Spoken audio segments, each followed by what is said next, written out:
I do think it's a scam. I don't agree. He'll be searching for that good woman like a crackhead searching for the last crack crumb in the carpet. I wouldn't get married.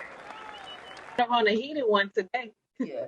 Is can I go through different life changes with this person?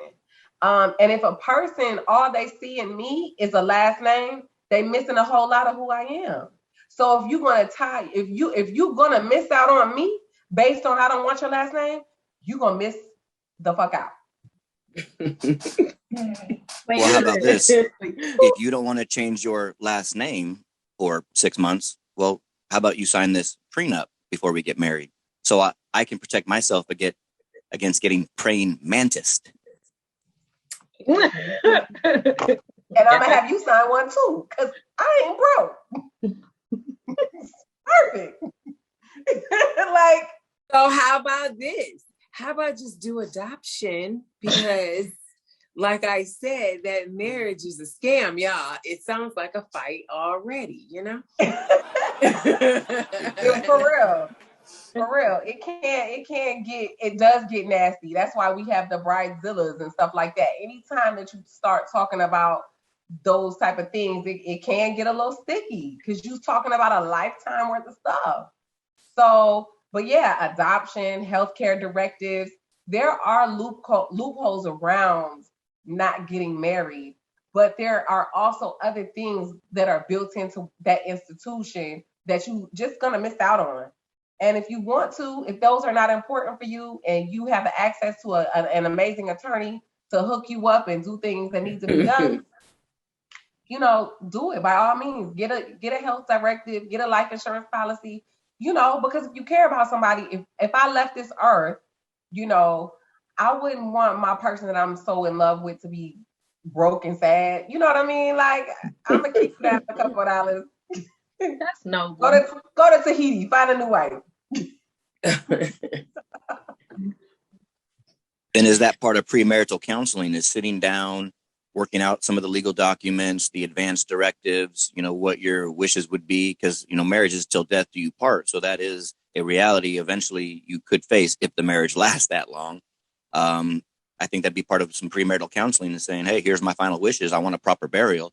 I think we've seen maybe family members, siblings, what have you, family, friends, where someone is waiting for that big check that is being bequeathed to them through a will, life insurance, and it doesn't get handled properly because it's not outlined. If you don't outline it properly and that wife is your next of kin, that bag gone. True. You brought up a wonderful point of even mentioning it, all of it in premarital counseling, which is something so many people don't even take into consideration before marriage, whether you like it from the scammy part or not. It's how do you approach this? Because even premarital counseling don't even have to be just I'm getting married, but how we continue this and how do we sit down and have those hard ass conversations now before we say even commitment, even domestic commitment, whatever we want to call it, even if it ain't marriage, how we move through this so we make sure we maintain it. If the government and the state really care about people getting married because of their relationship and to show homage to their love, then they would set up a program just like they do for general education classes before you take your main classes. When it comes to getting married, it will be a developmental prerequisite. Right, to really getting married. Let's really talk about the real, but that's not what it's even about. That's not what it's about. It's not even about y'all's relationship. It's about, okay, you tell the pastor, hey, I'm getting married in 4 weeks. He gonna give you this counseling maybe once a week before, or you see him twice before you get married. He just worried about getting that cash in hand because that's how he makes money. This marriage license provides a business for a lot of other businesses, especially the legal system. God forbid you have a domestic dispute. Oh, yes, they get to go to court and play with y'all in court. And now, the ball is in your court. When you want to say, he hit me or she hit me, I want a restraining order. Now I'm going to get back at you because you didn't put me through a lot for 10 years. So you're going to be kicked out the house for 30 days and good. Y'all stay clear of getting married to the state, okay? Just like Vegas, getting married to the state. Getting married you enter a contract with the state, and just like Vegas wasn't built on winners, the family court wasn't built on successful marriages. It's a corrupt system. Very much so. The game is rigged. The game is rigged. For the men of Penn, the game is rigged. The game is rigged, men of Penn. I agree. Let me say this, because we all on here and we're talking about how marriage is rigged, it's being married to the state. I'm gonna say this as somebody who has been married, and had a beautiful wedding and had beautiful vows, right? Something happened that day.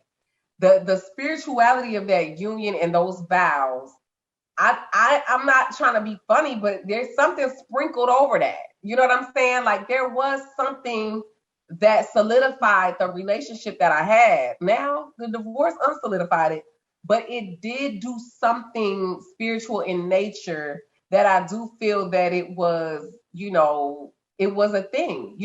Even in West African cultures, we do have rituals, we do have ceremonies, we do have these things, like culturally speaking. So there is something to be said about doing something symbolic and ritualistic to honor the love that you have with someone. So while we're talking about not being married to the state, let's talk about there is still some value in honoring your love to another person. And that's absolutely. Loving your partner and honoring your partner and celebrating your partner is totally different